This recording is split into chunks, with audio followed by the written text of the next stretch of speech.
RPG 그대로의 RPG 불멸의 전사 2. Like Zest is bringing in a new age of like he is better than everyone else. Even TY, like TY had some cool builds here and there. He played really well, but Zest was still, I feel like watching those finals like the better player overall. Yeah. So I wouldn't feel bad about losing to Zest. I feel like Deer is still definitely the favorite against MyuNgSiK, even though it still is a PvP.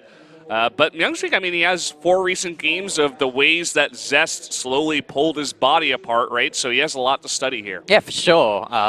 As you said, MyuNgSiK does have a lot of data to work with, a lot of VODs to study, and maybe the way that Zest completely pulled apart Dia, as you said, maybe the SKT staff, the SKT coaches have figured out a way for MyuNgSiK to take this game here. And it is on Lurelak Crest, so 4-player map, anything can happen. Yeah, kind of a wonky one. You know, you got some rocks, pretty big natural ramp. We've seen aggressive builds on this map before. Stats just totally outplaying Patience when Patience tried to go for an aggressive build on this map.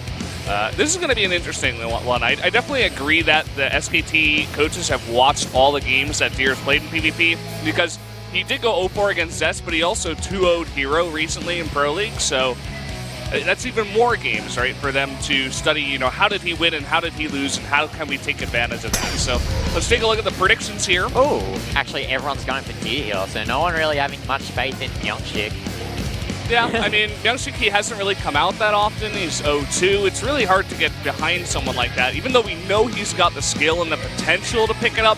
Deer is on another level these days. So let's see what's going to happen here. Game number 2, Deer versus MyuNgSiK.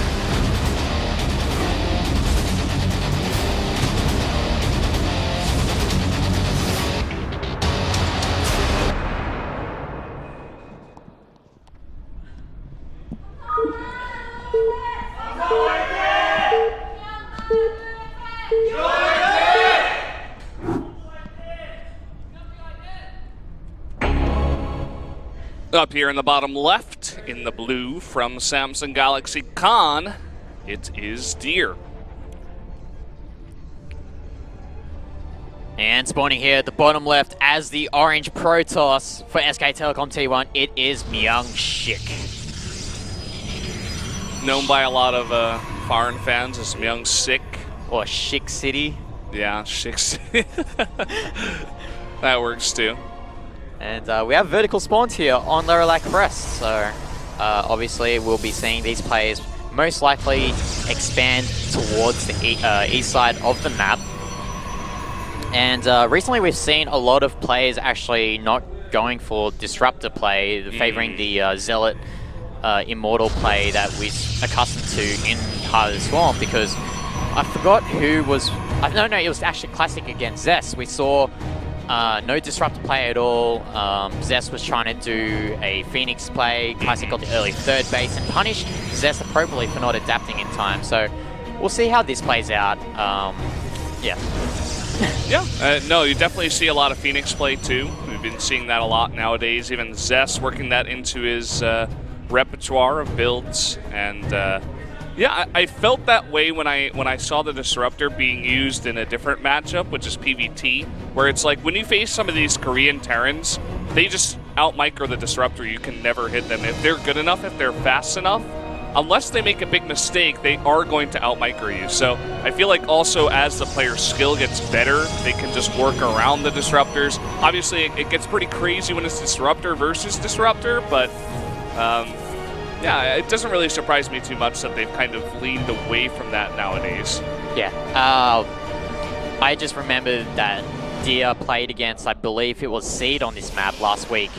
And we saw Disruptor play there from both players, but as you mentioned before, players are getting so accustomed to controlling their armies against Disruptor play that, you know, it's not really you want to go Disruptors anymore because of how good these players' control is against the Purification Novas that they cast.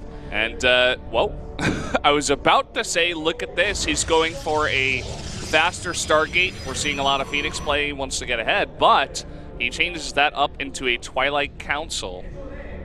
Perhaps after getting into the base of Deer and noticing that I don't know, just a pretty standard 2-gate play. Maybe he saw that he was going to go for an early expand with no tech in the base.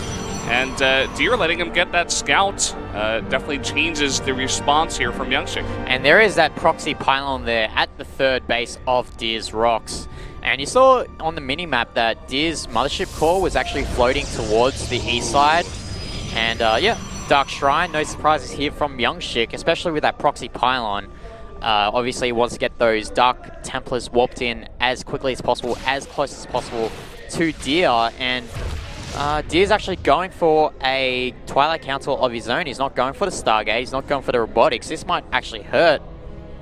Yeah, I took a look there to see if that probe, like, exactly how far the vision went, and I think he could tell that there was no expand.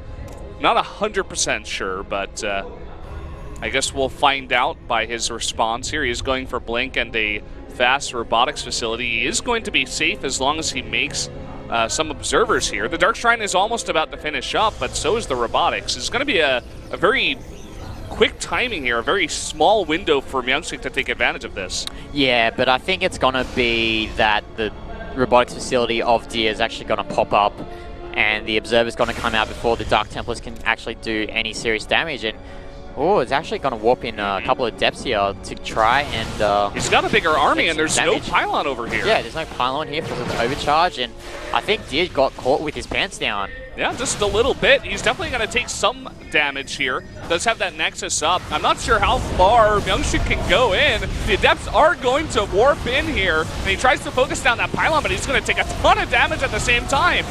Yeah, the pylon is the short. Oh, but the observer actually gets out before the robotics is unpowered, and that is so unfortunate for MyuNgSiK. I mean, if that observer did not come out, I think that would have been game for Deer, because without that observer... He could never make another pylon. He could put one DT on pylon duty, and the other DT kills the entire economy of Deer. That was so quick. That's exactly what I was talking about, that tiny window for MyuNgSiK to try to focus down that pylon. Notice how Deer using that Stalker there to block the Dark Templar from getting to the base. And you can see MyuNgSiK's face right now. It's just full of like agony and disappointment. He knows that his gambit card, so to say, has failed right now. It definitely has, very hard, and I feel like all Deer has to do is wait for Blink to finish up, make a couple of extra observers to be safe, and he could just walk across the map and kill MyuNgSiK by this point. Look at the supply is up more than 20. Yeah, this is just a matter of time before MyuNgSiK taps out, unless Deer moves his army across to MyuNgSiK and just completely leaves his hands off the keyboard. Yeah, like forgets his observer or something, and the DT kills everything. But I'm pretty sure Deer is a consummate professional, and he'll finish this game in the next couple of minutes. Now let's see how this attack goes down. We do have one overcharge available. He's going to use that immediate blink, kills the mothership core, and this is kind of the follow-up. This is exactly what we expected. Yeah, Deer winning this game, bringing Samsung to 2-0 very quickly against SK Telecom. And that game is a prime example of how Starcraft is a game of milliseconds. If that pylon was killed before that observer came out for Deer, that game would have been completely flipped 180 in the favor of MyuNgSiK, but the observer did come out in the nick of time, and unfortunately for MyuNgSiK, his Dark Templars got killed, and Deer managed to take that game. Yeah, just such a tiny little window there for MyuNgSiK to try to go up, and he didn't waste too much time either, right? Like, he just walked right up the ramp. He knew what his objective was, but it was just that tiny millisecond too late, as you were saying, and now SKT are on the ropes against Samsung Galaxy Con. I feel like they're favored in one of their matchups, the third game we got coming here against Solar, but in that fourth one, Bravo versus Impact, I feel like a lot of us did go for Bravo tonight. Yeah, Bravo did beat Bjol on King Sejong Station a couple of weeks ago, so that is obviously a factor in why we decided to pick Bravo, but we haven't really seen much of Impact because he is one of those lower players on the SK Telecom T1 internal ranking, so... I think Impact's paid maybe like 2 or 3 games, and the fact that he even comes out here kind of says like, hey, they're comfortable at second place, they can't get first place, so maybe they want to give some of their newer players, their